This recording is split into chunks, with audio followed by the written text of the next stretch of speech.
On August 6, 2025, the Trump administration made a move that could change American higher education forever. $584 million in federal research grants suspended. Target UCLA. Reason: the U.S. Department of Justice found the university violated the civil rights of Jewish and Israeli students during pro-Palestinian protests in 2024. Now, one of America's top public universities faces a crisis that may derail hundreds of scientific, medical, and engineering projects and reshape how universities handle campus protests. Let's unpack the full story.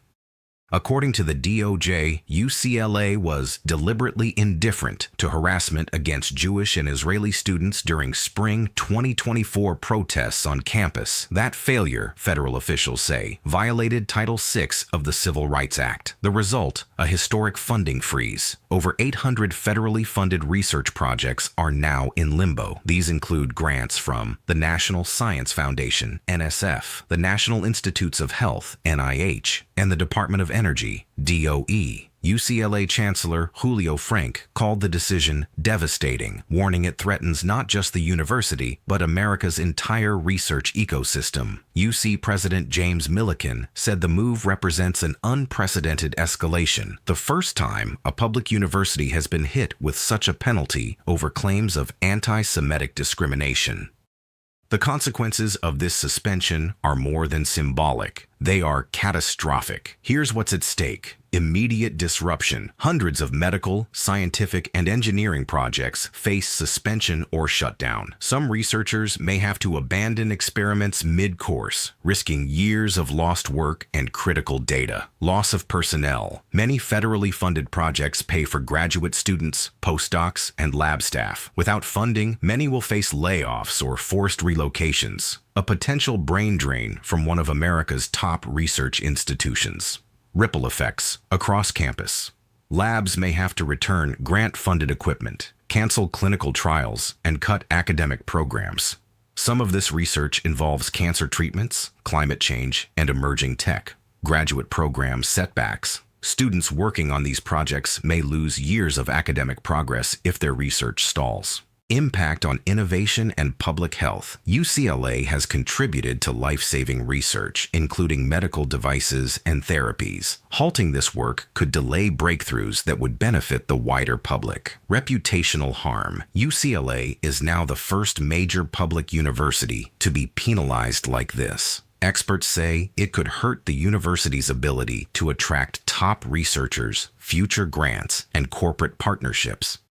While UCLA has taken steps to address the issues, including creating a new Office of Campus and Community Safety, launching an anti-Semitism initiative, and tightening protest regulations, federal officials insist it's not enough. DOJ investigators cited UCLA's own task force, which confirmed that leadership failed to act fast enough and allowed a campus climate that was disproportionately hostile to Jewish students. According to the DOJ, balancing free expression with civil rights is difficult, but not optional. UCLA's delays allowed discrimination to persist. In short, UCLA tried to fix the damage, but the federal government no longer accepts post-facto reforms.